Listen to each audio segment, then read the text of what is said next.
Welcome to the Prince George's County Office of the Sheriff Behind the Badge podcast with Sheriff John D.B. Carr. I'm your host, Taylor Thomas, Public Information Officer for the Prince George's County Office of the Sheriff.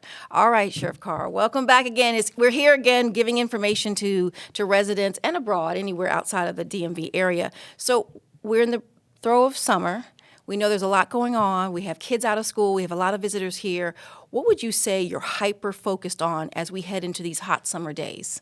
So currently, right now, we're definitely focused on trying to make sure our youth actually have activities so they can do. We're also trying to provide wraparound services for our families.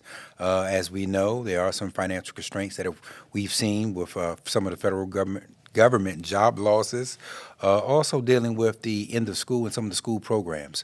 So we want to make sure that we're able to fulfill some of those needs, not only just for our youth, but also for those families. Now, you talked about the youth, and I don't know how many people in Prince George's County really understand the programs, free programs that the Prince George's County Office of the Sheriff offers. Can we talk about them? Because you have some new ones. Please, we do have some new ones. Matter of fact, we're starting a volleyball league after hours in Bladensburg, and it's open to the whole county. We are looking, if you go to our website, you'll be able to get the information, able to sign off on the waiver. It is free. We do have other resources there as well. So we also try to have it where the kids can have fun, but they also get to learn. They also get the ability to actually network with some of the other county agencies. So this is something that we started last year with basketball. And this year we're now going to volleyball, and we're going to continue to keep doing different sports to make sure that we engage everybody here in Prince George's County. Why is that so important to you and the members of the Prince George's County Office of the Sheriff? One, when you look at law enforcement and public safety, we want to make sure that we serve our citizens. We want to also make sure that we have a different image of what may be portrayed on television or a bad interaction that someone may have in our community.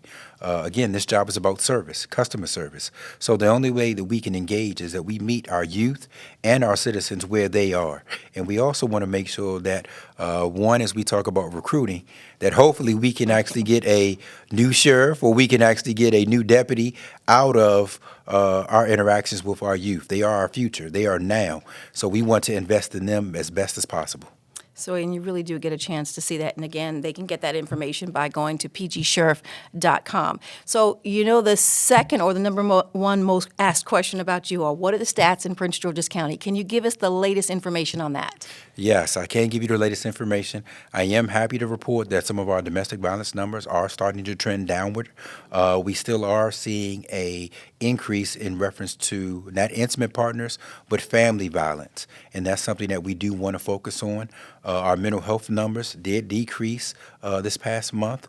One thing that we are seeing is that some folks are using some of the resources here in the county, but we need to make sure that we have a long-term goal to address some of the mental health issues that we have, not only here in the county, but really throughout the state. And that's something that we just had a state symposium maybe 2 or 3 weeks ago, actually trying to bring all the counties together and talk about what solutions we can actually do, not only just in one county, but throughout the state to make sure that we address those needs. And we have a DV conference coming up as well this month. We do have a DV conference coming up, and that's really bringing together a lot of our nonprofit organizations, our community leaders, and also our public safety agencies to make sure that we, one, highlight domestic violence, and moving forward, making sure that it's just not during that 1 month in the fall, that we're also making sure that we address some of the trends, such as the family violence and what we see, the mother, son, father, daughters, cousins, aunts, whatever it may be. We want to make sure that we address that. So in this conference, we do have guest speakers, wonderful speakers, and we also have a lot of nonprofit organizations that will presently be there along with government agencies to basically bring those resources to our citizens and also talk about partnership. And I think it's important to note, if anyone wants to know anything that's happening with the Prince George's County Office of the Sheriff, they can go to the website or our app, pgsheriff.com, and get that information about where we're even going to be on the weekend. So I think that's an important thing to share, and that's some of the things that you've worked on as you continue to evolve the website to make sure it's interactive with its residents and the things that are happening at the Office of the Sheriff. What are your concerns? I know we talked a little bit before how the numbers are down in DV. You just talked about it. And But usually, don't the numbers uptick in the summer? Yes, so we do know that in the warmer months, our numbers will be going up. Currently, right now, we just trended because we always do it a month behind. They're trending down, but we still see, again, that family violence. And one thing, the concerns that I truly have going into the summer months, dealing with some of our parents or some of our adults who are dealing with financial, loss of jobs or income, how does that affect our youth? How does that affect their relationships? And when we look at domestic violence, we need to start looking at the cause and then try to address the cause. What is the root cause and how could this be avoided? Is this something that, hey, from a government agency, we then can provide resources or some sort of assistance? And that's what we really want to try to do. Now, earlier this week, we launched, we had a press conference. We had a number of our deputies talking about the newest scam with a really bold twist that kind of pulls our office into it. Would you share that information and what people need to know? Yeah, so this is the new spin in reference to a scam that individuals are actually calling our citizens, giving them actual names of deputies who do work at the sheriff's office, requesting for financial money, gift cards, actually letting them know that, hey, if they could meet that deputy or individual or that person in a parking lot or meet them somewhere, or if they can actually send that money order or some sort of monetary donation, that their bench warrant can be squashed. And let me tell you, there is no reason why the sheriff's office would ever ask any citizen or any member of the community for any financial donations, gift cards. There's no possible way that you can actually pay to squash a warrant, not the office of the sheriff. So I want to make sure that our citizens understand that. I do want to make sure that our citizens are very vigilant in reference to taking their time, calling from a different number. You don't have to call from the number that they reached out to you on. Making sure that you do your homework. You have Maryland Judiciary Case Search to actually run and look your name up to see if you do have a warrant. And especially when it comes to a bench warrant, that is something that, hey, you failed to appear to court, but you will always receive something in the mail and instructions on how to address and deal with that. And none of which would actually be to provide any monetary donation or any gift cards. And you can actually go to the website and it lets you know, pgsheriff.com, if there's an outstanding warrant for you in Prince George's County. But were you a little bit shocked at the fact that these people using actual deputies' names were telling people to meet them in the Prince George's County office of the sheriff's parking lot? Yeah, I am shocked, but as we start to look at some of the scams and what's going on right now, we see people are getting bolder. Yes. And that they will take advantage of our citizens any way that they can. And having somebody to come to the office of the sheriff and meet them in the parking lot gives some sort of validity to what that citizen may believe is a deputy sheriff, and that's not the case. Anytime that you really interact with a deputy sheriff, they're required to give you their name, their ID number. If you want to see any identification, they can provide that for you. But again, take your time, because we would never ask that. Every time that I've gone and I've spoken to our citizens, I let them know that our deputy sheriffs are here to serve them. And serving them basically means that we help walk them through a hard time or the process in which the courts have now issued some sort of court order. So again, we would never just ask you to come and drop off money or a donation. Our website does have our warrants that we have currently in hand. And I think that is a wonderful resource. Our website, the creation of that website was really for us to be interactive. So I want our citizens to take advantage of that. And again, we're always here to serve them. Take your time, ask as many questions as possible so we can walk you through that. All right, you heard it first right here from Sheriff John Carr. All right, coming up next, we are focusing on men making a difference. Stay tuned. We'll be right back with PGSO Behind the Badge with Sheriff John D.B. Carr.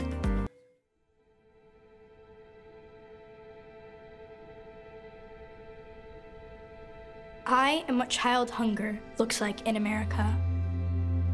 I am a 9-year-old boy who hopes a friend invites me to a sleepover so I can have dinner. I am a 15-year-old girl who goes for walks during lunch so my friends won't know I don't have anything to eat. I am a 13-year-old boy who gets into fights at school just because I'm hungry. I was created by artificial intelligence from faces of the 1 in 7 American children who struggle with hunger. Kids you pass by every day, but never knew they were hungry.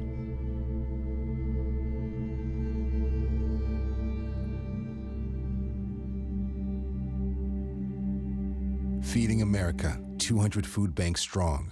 My name's Stacy, I'm 57, and I was adopted in 2020. We were adopted in 2019. And we were adopted in 2021. We had a house, and it sounds crazy, but it wasn't a home. The one thing that Jake and Emma brought is it became a home. When I met Dakota, he had just turned 14. You weren't there for the first this and the first that. I missed the first words, but we got a lot of other firsts. Watching her say, oh my God, I cannot believe I got my license. And she's like, I passed. And I'm like, girl. See them grow. It is. They chose to love us. They didn't have to. They chose us. Family. You and you. Kids in the middle. What I thought was a complete life was nowhere near complete, but it is now. Learn about adopting a teen from foster care. You can't imagine the reward. Visit adoptuskids.org. Welcome back to PGSO Behind the Badge with Sheriff John D.B. Carr. I'm Taylor Thomas, Public Information Officer for the Prince George's County Office of the Sheriff. Joining us now is the president of the 100 Black Men of Prince George's County, Dr. Lamont Bunyan, and of course, President and CEO of 100 Fathers, Dr. Franklin Malone. Welcome, Dr. Bunyan and Dr. Malone, to the program. Thank you for having us. So, we're going to have to kick things off because for those, we've heard the names before, but for those who may not be familiar with it, Dr. Bunyan, would you start off and let us know about your organization, its mission? Sure. The 100 Black Men of America has been around since 1963. It is a mentoring organization designed to empower youth, 8 to 18, across their lifetime. And we do that through our pillar programs: education, economic empowerment, health and wellness, and leadership. The Prince George's County chapter has been around for 14 years, and we have carried the baton with our Saturday Leadership Program, our Silicon 100, our Pathways Success Entrepreneurship Program, and that's just our mission. We are just men dedicated to empowering youth through mentoring. Dr. Malone. We are the 100 Fathers. We have been around since 2007. Our focus is fatherhood, changing the paradigm for fathers, men, and boys. That is the mission of the governor. That's the job that we do. We connected with Howard University at this time. We have an office there, but we work with Bowie State, University of Maryland, George Washington University, doing fatherhood. What do? We transform lives. We are certified master fatherhood trainers, and we train men to be better dads, better family members. We train them with domestic violence, and we train young people. We just graduated a youth leadership academy. These young men learn narcon, drug prevention, integrity, and character. And so we're prepared to train the next generation of fathers and men so they can change the paradigm in our community, stop the violence, work with domestic violence. But men have to step up, show up, speak up, and lead by example. That's who we are. That's what we do. We've also brought Prince George's County to commission for fathers, men, and boys. We are working on a statewide commission. We hold a state contract in 10 counties in Maryland, working with fathers, trying to help them to be better family members. So our work is documented in research, evidence-based, and we work very closely with groups like the 100 Black Men to change the paradigm for our children and families. I'll tell you more later. Thank you. So Sheriff Carr, and I'm listening to them, and I hear a lot of things that I hear you say in the community about the deputies for the Office of the Sheriff. How important are relationships and partnerships with organizations like this? It's vital. as we talk about the roles and responsibilities of the sheriff's office, dealing with child support, dealing with domestic violence, dealing with mental health, all of this involves our community. And when I talk about making sure that we are able to make our families whole again and provide wraparound services, how better to do that with our organizations that focus on fatherhood, that focus on youth, that focus on developing our future as far as our younger folks. Currently, right now, we have our 2 organizations that focus on our young men, but we also focus on our young ladies. We want to make everybody whole again, and the only way that we can do that is by partnering up and making sure that we touch each and everybody and what their needs are, and we meet them where they are. Can we talk about some of the unique programs that you offer? And I know you hinted on both of them. Either one can begin, but on the programs that you offer young individuals in the county, specifically men, because of your organization. Sure. Right now, we just launched for our 9th season our 100-Way Golf program, where we give free clubs, free lessons to youth, and we teach them the great game of golf so that they can use this as a tool to network in the future. We also launched about a month ago our Silicon 100 program, where we're empowering kids. You need to understand technology, not just using it, but how you can have a career and finance a life. And then our other current big activity that's coming up is our youth conference, which is going to be June 21st in Oxon Hill, Maryland. We already sold out. We have 150 young people coming, and we're going to teach them soft skills, how you can dining etiquette, dancing etiquette, communication etiquette. We have 4 council members that are coming to do a panel discussion and talk to them about their civic responsibilities. We're really excited, and it's going to culminate in a sneaker ball where these kids will have a great time, and we actually got a sponsor. We're giving the kids, I hope they're not listening, we're giving them sneakers, some of the kids that are coming. So shh, it's a secret that everybody now knows. Some of the good stuff we're doing. Well, Taylor, we just finished our magnificent conference at Howard University called Healing and Restoring the Soul of Our Community. We had over 200 people from the DMV. We focused on substance abuse, which has taken a lot of our young men and families away.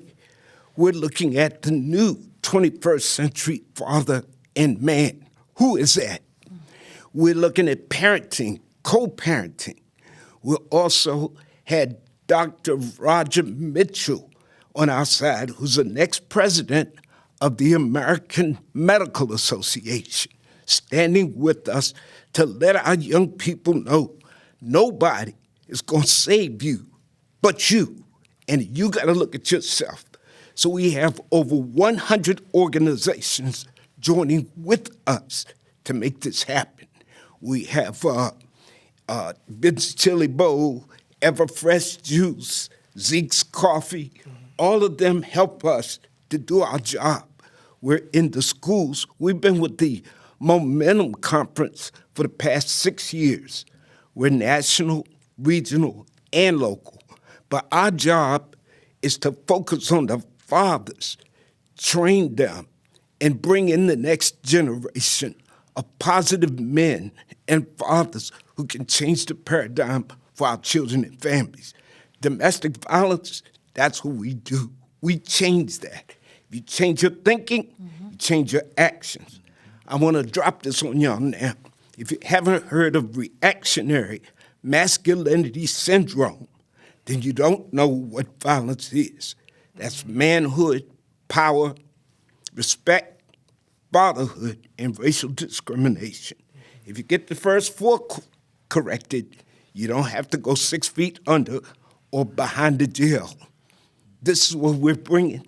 It's a new understanding, but it's a transformational, evidence-based curriculum that we bring to the table, and it works. Wow. What a great programming. Now, Sheriff Carr, I know later this month, I believe on the 24th, this is the 2nd year that you're giving out scholarships to participants, $1,000 scholarships. What a great program. That really helps. You've got the support here, and now you're financially helping them to close that monetary gap. Yes, it was something that I thought was very important, especially as we talk about our youth as they transition from high school going into college. Also, is making sure that they're able to give back, that they understand that, hey, their good work does not go unnoticed, and making sure that once they receive these scholarships, well, all we ask is that they still be present in the community, that they still come back and they still give. And as we talk about organizations such as this, we're talking about developing and building our young men. We're talking about what they need to know to be fathers, what they need to know in order to be a pillar in our community. And that's something that I thought was very important. My predecessor had also given scholarships, and I thought that it was definitely a need to continue to do so. Because our community needs it. Our community needs it right now. And for our youth, they need to know that people care about them, that people are with them, and we value and we want to make sure that they understand that their success is our success. So we want to be part of their lives, and we want to make sure that they know that they'll be taken care of. Well, it was pretty impressive. I didn't vote, but I got a chance to see the applicants. Over 80 applicants came in with incredible articles and write-ups about what they've done, what they're doing, their aspirations, and just to know that you can give $1,000 to close that gap for someone to go to college, to hear about your organizations. It's really exciting. And this podcast, being able to highlight the many organizations and individuals that pour into the office of the sheriff, because the Sheriff Carr always tells you it is a community. We do things together. You know, they have a obligation through the courts, but it's so much more than that, correct, Sheriff? Yes, it's so much more. A lot of times when people do see the Office of the Sheriff, you look at us as far as executing court orders. You're talking about warrants, dealing with child support, dealing with domestic violence, dealing with mental health. A lot of these things are looked upon in our community as a negative type of interaction. We have to change that, and that's one thing I've always wanted to do, is to make sure that we change that interaction, and we make sure that even though that individual may be going through the worst time, we can make it positive, that we can assist them to get back on their feet so that they can actually address any issues that they may have to address. It's so important to have partners like these organizations because, again, we work better together. So there's something that the Office of the Sheriff may do as far as our interactions, but there's certain things that we can't. But I can tell you I know somebody who can, and that's when I then pour into, and I do a hot transfer is what I would like to say to these organizations, because one of our biggest issues and one of the biggest concerns that we have right now is our youth. We look at carjacking, we look at youth violence, we look to see exactly what does our community look like in the future, and it's actually investing in our younger folks. And knowing that we're unable to provide everything for our youth, I do know the fact that these organizations help us to make sure that the youth have all of the resources that they need in order to be successful. What do you say to people who say programs like both of you, and even yours, Sheriff Carr, the good kids are going there, their parents are dropping them off, the ones that need to be reached sometimes are not reached? How do you go into communities and make sure you get those kids that need you?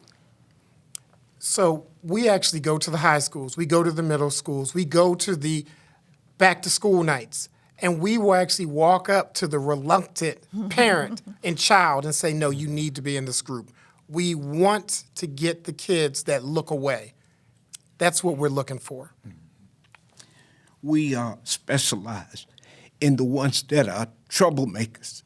We just graduated a class in a inner city school last week of troublemakers who are now ambassadors. Wow. Because they were touched by our council of elders, our trained fatherhood leaders who come from the street, who know the streets, and can turn them on a dime to the right direction. So I'm proud of the work we do. We've been about 10 schools. Every school we tell a principal, don't give me the good ones, give me the ones giving you. And every time when the fathers step in with the mothers, strong mothers working with us, we're able to make a difference.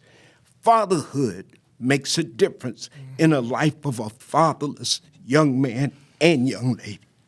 I like you stressing that young lady, too, because we need our fathers. We need our dads. And by the way, I want to make sure I take a second to say Happy Father's Day to my incredible father. So I'm very honored. There's so many mothers and women out there that are thankful for organizations like everyone that's here on the panel that are pouring into young people, because oftentimes, you're right, if they don't see an example, they don't have someone pouring into them, how do you expect them to connect the dots until they make the mistakes and hopefully not come through the court system and learn their lesson that way? So it's really, really important. So anything that you have planned in the next 30 or 40 days as far as how people can support your individual organizations? So sure. One, I'd ask everybody, check us out. Our website is www.100princegeorges.org. Please check us out. But we have our youth conference, June 21st, Harborside Hotel. We've already sold out registrations. We might be able to add some more, but the sneaker ball is open. We're also going to take the young people to Top Golf. So we really want to get our community to embrace and to see this great example. Our golf program that I mentioned earlier is going every week. It's at the National Golf Course. I think it's down there in Fort Washington. That's open, has plenty of slots. We got lots of golf clubs, professional golf lessons, Saturdays from 4 to 6. We need kids. Let's get the word out. And then our Silicon 100 program, that computer technology program, is going on. And then we start our tennis program next month. I've actually been in charge of the tennis program. Yeah, I'm going to have to get lessons. Hey, come on out. I've been in charge of the tennis program for 9 years. Wow. And we look forward to the young people, and parents can come. We're right at the Woodmore. We'd love for you to come. That's a snapshot of all we're doing. And we really do everything because we have one mission, mentorship. What they see, they will be. If they see the best examples of men and women and adults doing their things, they're going to take it. And they're going to run with it. We're about example. Thank you. I want to point out, my brother's Alpha. Yes. I'm a Q. Omega. We're both working together. We have the Divine Nine at our table also with us. My father was a National Tennis Association umpire, and he was at the Kennedy Street training hundreds of young people. So I give you my respect.